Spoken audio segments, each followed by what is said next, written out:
రంగారెడ్డి జిల్లా మోయినాబాద్లోని pendant form హౌస్లో నిర్వహించిన బర్త్డే పార్టీ కలకలం రేపింది.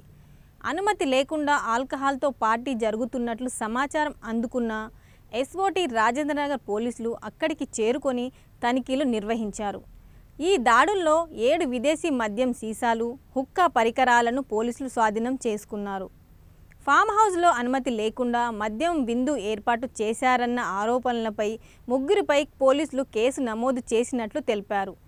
ఈ ఫామ్ హౌస్లో ఎమ్మెల్సీ దువ్వాడ శ్రీనివాస్కు అత్యంత సన్నిహితుడైన పార్థసారథి బర్త్డే సెలబ్రేషన్ ఏర్పాట్లు చేసినట్లు తెలుస్తుంది. ఈ వేడుకకు దువ్వాడ శ్రీనివాస్, దివ్యల మాధురి హాజరైనట్లు సమాచారం.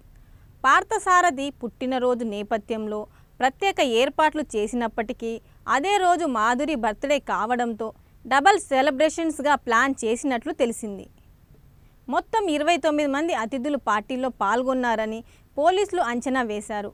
అయితే ఈ వేడుక అనుకోకుండా పోలీసుల దాడితో భగ్నమైపోయింది. ముఖ్యంగా బిగ్ బాస్ సీజన్ 9లో పాల్గొన్న దివ్యల మాధురికి ఇది పెద్ద షాక్గా మారింది. ఇటీవలే రియాలిటీ షోలో పాల్గొని విస్తృత గుర్తింపు తెచ్చుకున్న మాధురి బయటకు వచ్చిన తర్వాత సామాజిక సేవా కార్యక్రమాల్లో చురుకుగా వ్యవహరిస్తుంది. బిగ్ బాస్లో తనకు వచ్చిన రెమ్యునరేషన్ను పేదలకు దానం చేస్తూ మంచి పేరును సంపాదించుకుంది. ఇక దువ్వడ శ్రీనివాస్ వ్యక్తిగత జీవితం కూడా గత కొంతకాలంగా వార్తల్లో నిలుస్తుంది. మొదటి భార్యకు దూరంగా ఉన్న ఆయన మాధురితో కలిసి ఉంటున్నారన్న సోషల్ మీడియాలో చర్చ సాగుతుంది. ఈ నేపథ్యంలో ఫామ్ హౌస్లో జరిగిన ఈ పార్టీపై పోలీసులు దాడి చేయడంతో మళ్ళీ ఈ జంట పేరు వార్తల్లోకి వచ్చింది. పోలీసులు స్వాధీనం చేసుకున్న మద్యం సీసాలు, హుక్కా పరికరాలపై లైసెన్స్ లేకపోవడం ప్రధాన కారణంగా పేర్కొన్నారు. ఈ తరహా ప్రైవేట్ ఈవెంట్స్లో ముందస్తు అనుమతి తప్పనిసరిగా తీసుకోవాలని, లేకపోతే చట్టపరమైన చర్యలు తప్పవని అధికారులు హెచ్చరిస్తున్నారు.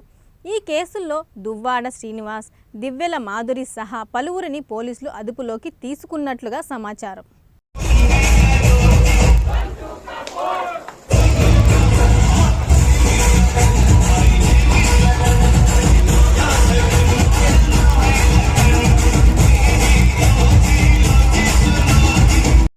నా మొగుడు దువ్వాడ శ్రీనివాస్ కోసం చెప్పాలంటే చరిత్ర తిరగేయాల.